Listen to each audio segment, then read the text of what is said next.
Sissi Ahmed. Donc, on va essayer de parler de l'œdème maculaire post-opératoire. Et c'est un problème assez fréquent puisqu'on opère beaucoup de patients en chirurgie essentiellement de cataracte. Et le but de ce symposium, c'est le traitement préventif et curatif de l'œdème. Mais avant de traiter, il faut comprendre pourquoi cet œdème survient, quels sont les signes cliniques, la physiopathologie et les facteurs de risque.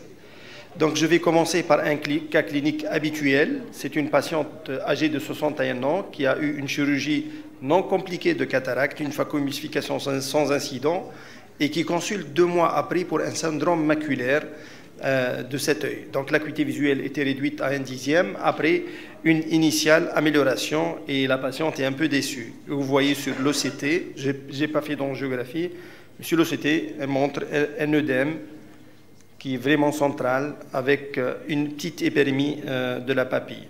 Donc c'est un œdème post-opératoire.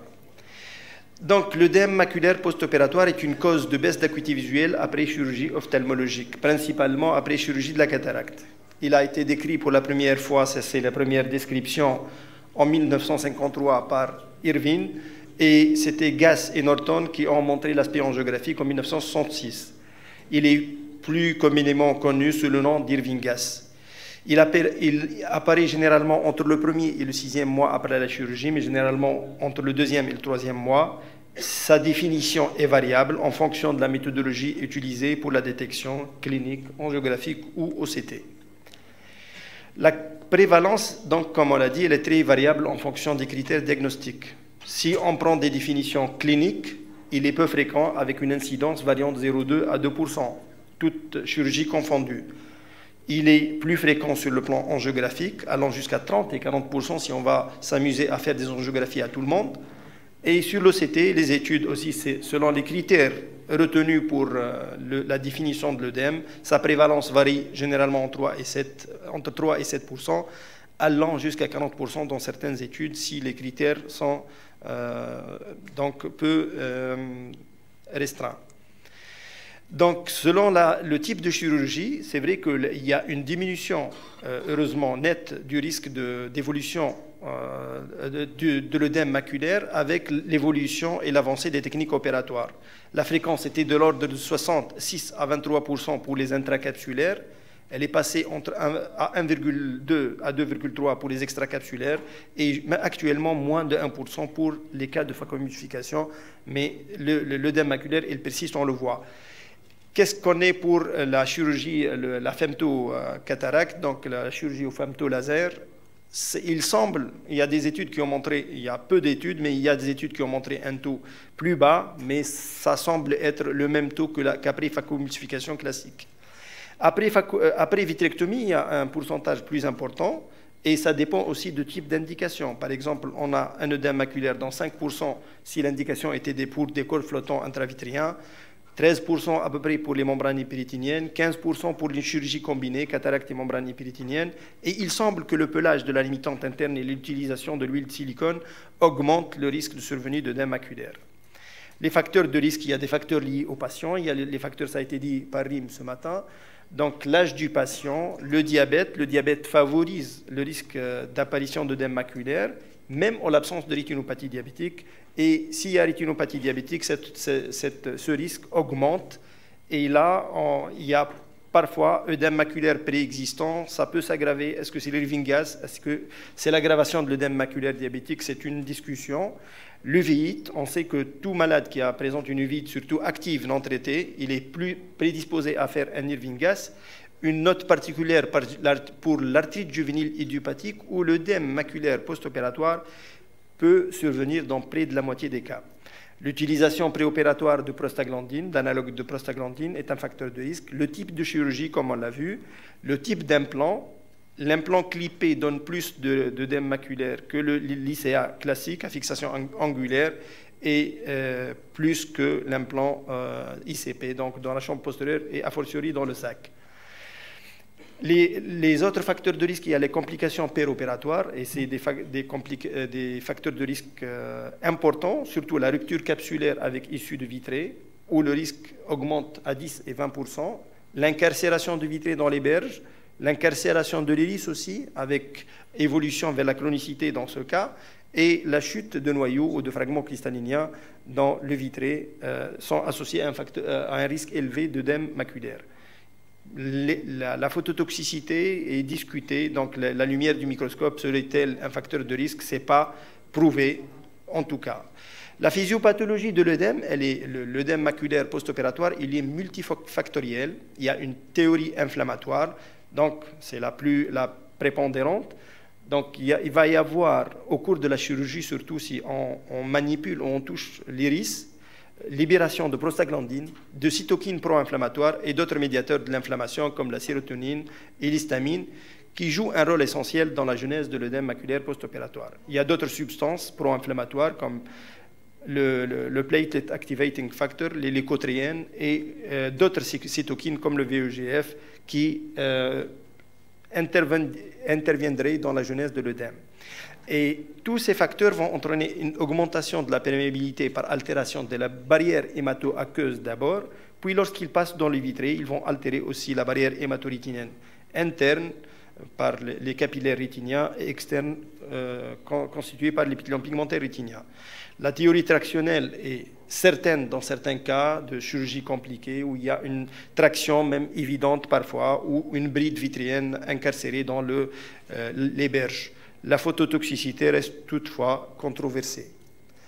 Sur le plan clinique, le délai de survenue il est de 4 à 6 semaines après la chirurgie le plus souvent. Après une amélioration initiale, le patient il est déçu parce qu'il baisse sa vision de nouveau. Et ce délai il est très variable, parfois allant à plusieurs mois ou plusieurs années, comme va le montrer peut-être Si Ahmed après. Les signes fonctionnels, c'est généralement une récupération fonctionnelle imparfaite dans les suites d'une chirurgie oculaire, une irritation de l'œil. Généralement, les patients consultent pour des yeux qui piquent, une petite rougeur, un petit larmoiement, une photophobie ou un véritable syndrome maculaire. Et là, la mesure de l'acuité visuelle va permettre d'objectiver une baisse de la vision, surtout de près, mais aussi de loin, dans les formes plus sévères. L'examen du segment antérieur permettra parfois de déceler une petite hyperémie conjonctivale, parfois un cercle périkératique, un petit indal de chambre antérieure, et parfois on note à l'examen des éléments cliniques évoquant une complication péropératoire, surtout si on n'a pas opéré le patient, telle qu'une rupture capsulaire avec une chute vitrée, une désinsertion zonulaire, une subluxation de l'implant, une incarcération irienne ou du vitré dans la kératotomie. Et l'examen du segment postérieur, on notera le plus souvent quelques cellules dans le vitré et un épaississement de la macula au fort grossissement et un des éléments d'orientation, surtout dans les cas de diabète, pour différencier si c'est un œdème diabétique ou pas, une hyperémie papillaire.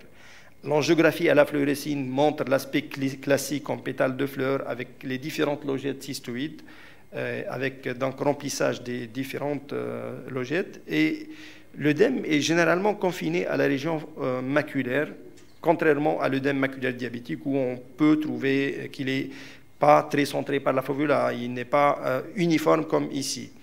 Et chose importante en faveur de l'Irvingas, c'est l'hyperfluorescence papillaire au temps tardif. Et l'angiographie, elle a aussi pour but d'éliminer une autre cause d'œdème maculaire, comme par exemple une vasculite périphérique des territoires d'occlusion capillaire ou une autre étiologie par exemple.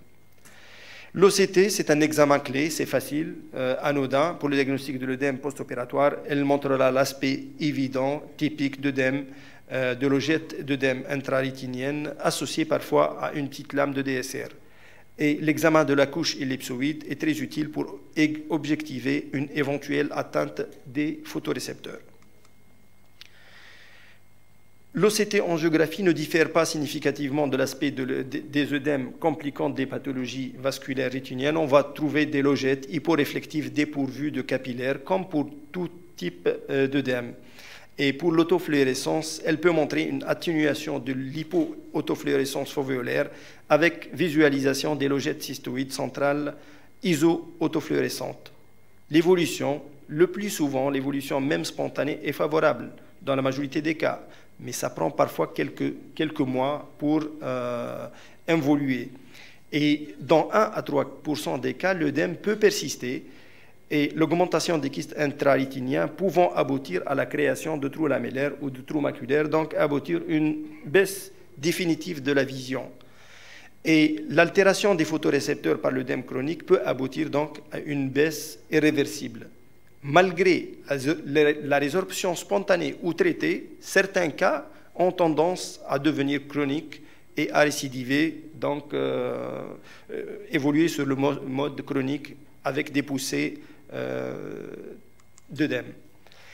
Je vous montre juste l'aspect de cet œdème qui a évolué. La patiente, le cas que je vous ai montré au début, donc sous traitement, le traitement on va le voir maintenant. Donc le plus souvent l'évolution elle est favorable. Cette patiente a récupéré une vision de 10 dixièmes. Et je laisse la parole maintenant au docteur Zayani pour le volet thérapeutique. On peut applaudir Salim Rao, ce n'est pas interdit. Merci. Alors, qu'est-ce qu'on dispose comme moyen thérapeutique pour le living gas? D'abord, les anti-inflammatoires non stéroïdiens qui sont la pierre angulaire du traitement. Ils inhibent la cyclooxygénase, ils inhibent la formation de leucotriène et leur efficacité, bien sûr, pour le traitement aussi bien préventif que curatif, a été largement prouvée. Les inhibiteurs de l'anhydrase carbonique, ils agissent au niveau de la barrière hémato-rétinienne externe et on sait que sur la physiopathologie de l'œdème maculaire inflammatoire, la rupture de la barrière hémato-rétinienne externe est une constante et elle est importante. Les inhibiteurs de l'anhydrase carbonique modulent la polarité de l'anhydrase carbonique au niveau de l'EP et donc ils aident à l'assèchement de l'espace sous-rétinien. Également, leur efficacité a été prouvée pour le traitement curatif. Les corticoïdes, ils inhibent la lipooxygénase, ils diminuent le taux d'interleukine 1, ils diminuent l'expression du VEGF et en plus, ils ont une action synergique avec les AINS. Ils peuvent être utilisés sous toutes les formes, collyre, en latéro-oculaire, en intravitréen ou même dans certains cas par voie systémique. Les autres moyens thérapeutiques, les anti-VEGF, leur usage dans cette indication est controversé parce qu'elle ne répond pas à un réel raisonnement rationnel.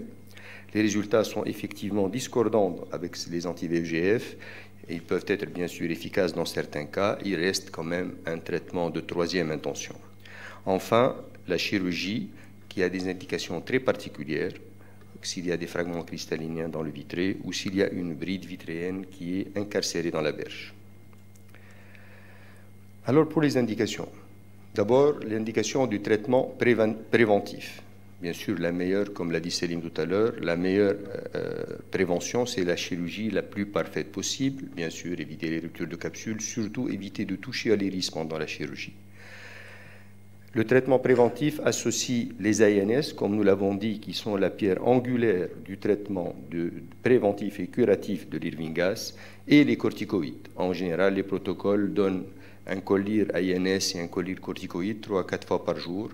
L'AINS est poursuivi pendant 4 à 6 semaines après la chirurgie et les corticoïdes entre 10 jours et 15 jours.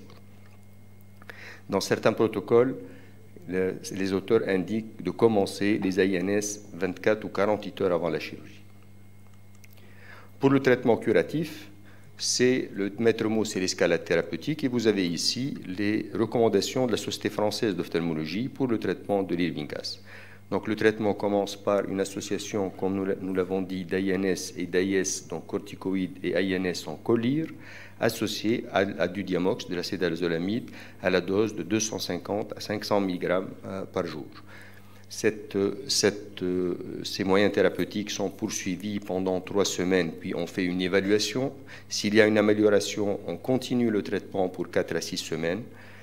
Et puis on passe au traitement d'entretien qui est la dégression progressive, l'arrêt de l'acétaldézolamide et la dégression progressive des AINS et des AINS et des corticoïdes sur une durée totale de 3 mois. S'il n'y a aucune amélioration au bout de 3 semaines, là on passe en deuxième intention aux injections périoculaires qui peuvent donner de bons résultats dans cette indication. C'est peut-être la seule avec les œdèmes inflammatoires post-uvéitiques où les injections latérobulbaires sont d'un certain apport. S'il n'y a pas d'amélioration, on passe aux injections intravitréennes, d'abord des corticoïdes et éventuellement les anti-VEGF. Enfin, en dernier recours, s'il n'y a pas d'amélioration, c'est la chirurgie, le pelage de la membrane limitante interne et éventuellement l'anti-TNF-alpha. Ça, c'est le protocole français. Pour le protocole américain, les Américains ou les anglo-saxons en général laissent le diamox, l'acétosalamide, dans un deuxième temps, c'est-à-dire qu'ils commencent par des collyres corticoïdes et AINS pendant un certain temps, 2 à 3 semaines. S'il n'y a pas d'amélioration, ils donnent alors le diamox. Donc, je vous présente le cas de M. CD, 72 ans, qui est sans antécédents, qui a été opéré d'une phacoémulsification de l'œil droit sans incident en 2006 et qui avait des suites simples avec une récupération de 10 dixièmes. Il consulte 11 ans après, fin 2017, pour une baisse de l'acuité visuelle de l'œil droit depuis qu'il avait constaté depuis 2 ou 3 mois, associée à quelques douleurs vagues et épisodiques. La vision de l'œil droit était alors à 2 dixièmes, tonus normal, le segment antérieur et le vitré étaient calmes. Il avait ramené avec lui ses examens complémentaires. Voici donc son examen du fond d'œil, où l'on voit une petite hyperémie papillaire et un aspect de l'œdème maculaire que l'on voit déjà cliniquement au verre miroir. Voici son angiographie, donc où l'on voit réellement l'œdème maculaire cystoïde typique dans ce cas, avec les logettes qui sont remplies à la temps tardif et bien sûr l'hyperfluorescence papillaire. La périphérie est strictement normale. Et voici l'OCT qu'il avait ramené, qui montrait un épaississement d'environ 550 microns avec un DSR. Vu donc même si c'est survenu 11 ans après, vu l'aspect clinique, l'aspect de l'angiographie, l'hyperémie papillaire, l'aspect angiographique de cet œdème tout à fait typique, l'absence de lésions périphériques, l'absence de vascularité périphérique, l'absence d'inflammation intraoculaire. Donc le diagnostic retenu est celui d'un Irvingas tardif, même si c'est survenu 11 ans après la chirurgie. C'est un patient qui n'est pas tunisien, qui a refusé les injections et il devait rentrer chez lui et donc je me suis vu obligé de commencer le traitement local comme les véritables protocoles, en donnant de la dexaméthasone et de l'indométhacine 4 fois par jour et du diamox, un comprimé x 2. Un mois après, il était revenu, il avait 8 dixièmes, et voici donc son OCT de un mois après le traitement, où l'œdème intrarétinien avait complètement disparu. Il garde un DSR et peut-être une adhérence vitréomaculaire avec peut-être une petite traction sur les bords fovéolaires. Et voici donc son OCT angiographie faite un mois après le traitement. Bien sûr, ce patient est encore sous traitement de dégression. Il est à 8 dixièmes et donc on a pu, chez lui, un traitement médical pour le moment, suffit à maîtriser 80% de ce qu'il avait. Voilà donc pour ce chapitre sur le traitement. Là, on va passer un petit test Selim. On va lui poser des questions et on va voir à la fin s'il va réussir le test. Alors, les questions. Si Selim, quand est-ce que vous indiquez une angiographie? Il n'est pas au courant en plus des questions. Pour l'angiographie, moi je pense qu'actuellement avec l'ECT, on peut s'en passer. D'ailleurs, le cas que je vous ai montré, c'est une patiente qui n'a pas d'antécédent. Pour un diabétique, je demanderai une angiographie. Parce que pour différencier un œdème maculaire diabétique d'un Irvingas, parfois il y a quelques finesses sémiologiques, surtout à l'angiographie, qui nous permettront de différencier surtout l'hyperfluorescence papillaire et l'œdème qui est confiné à la fovéola. Ça, c'est des éléments en faveur de l'Irvingas. Par contre, le diabète, il y a beaucoup de lésions diffusantes, comme des microanévrismes, qui aident, mais parfois les deux coexistent. Il y a parfois aggravation de l'œdème. Donc, angiographie, moi, j'aurais tendance à demander si le patient est diabétique ou il y a des signes de rétinopathie diabétique. Ou s'il y a une certaine atypie dans le... Ou je suspecte une traction. Non, traction, c'est l'OCT. Angiographie, non. D'accord. Est-ce que tu arrêtes les prostaglandines avant la chirurgie? Franchement, non. Mais il est préférable quand même d'arrêter. De temps en temps, je demande aux patients d'arrêter si le glaucome est bien équilibré. J'arrête pour quelques jours, une semaine. mais le plus souvent, actuellement, on n'arrête plus. La majorité des gens n'arrêtent plus.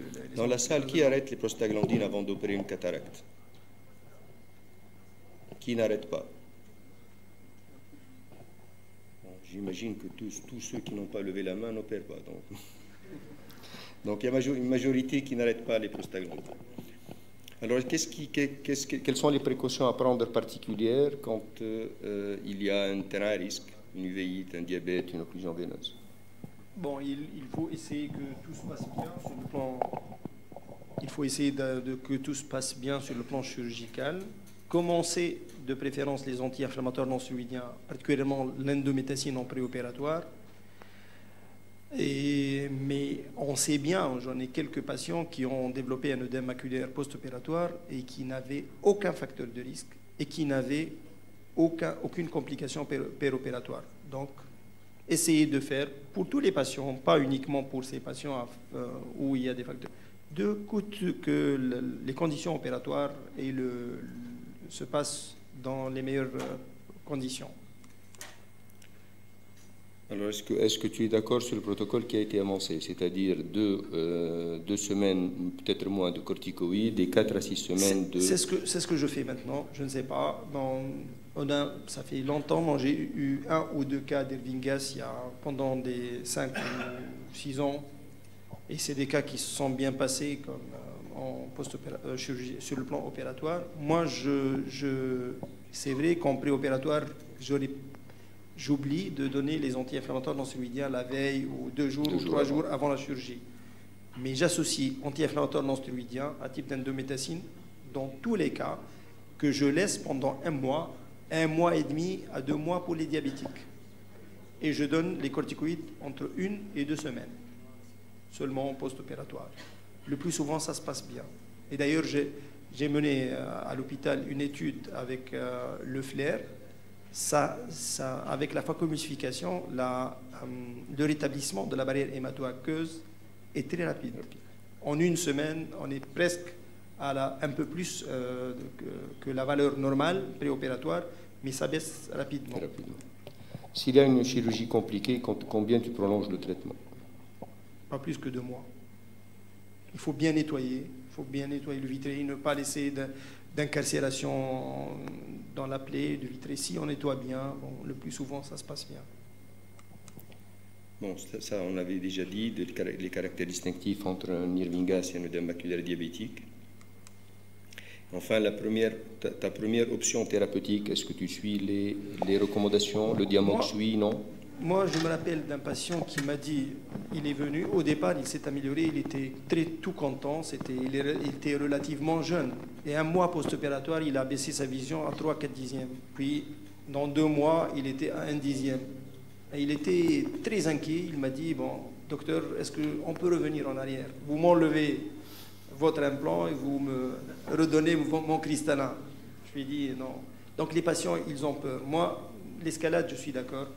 Mais en plus des anti-inflammatoires non stéroïdiens et stéroïdiens topiques, moi j'ai tendance à injecter une périoculaire de corticoïdes. Comme ça. Donc je n'attends pas plus. Peut-être que si je ne sais pas si c'est plus efficace ou pas, mais le plus souvent ça marche, très rapidement. Bien, bon, Célim a passé son test avec brio. J'ai une question aussi, pour votre patient qui a fait un Ervingas. Très probable. L'aspect angiographique, il est très en faveur de l'Ervingas. Est-ce qu'il n'a pas eu d'une capsulotomie au YAG avant de développer son œdème? Absolument pas, justement. C'est la première, parce qu'il n'était pas là. Donc c'est la première question que je lui ai posée. Sa capsule est en place et intacte. Parce que longtemps après, on peut avoir des œdèmes tardifs après capsulotomie. Après capsulotomie, absolument. Des questions dans la salle, des remarques? Bien, tout a été clair. Merci beaucoup de votre présence. Merci au laboratoire Bausch & Lomb. Et on passe à la séance de remise des médailles. Merci beaucoup.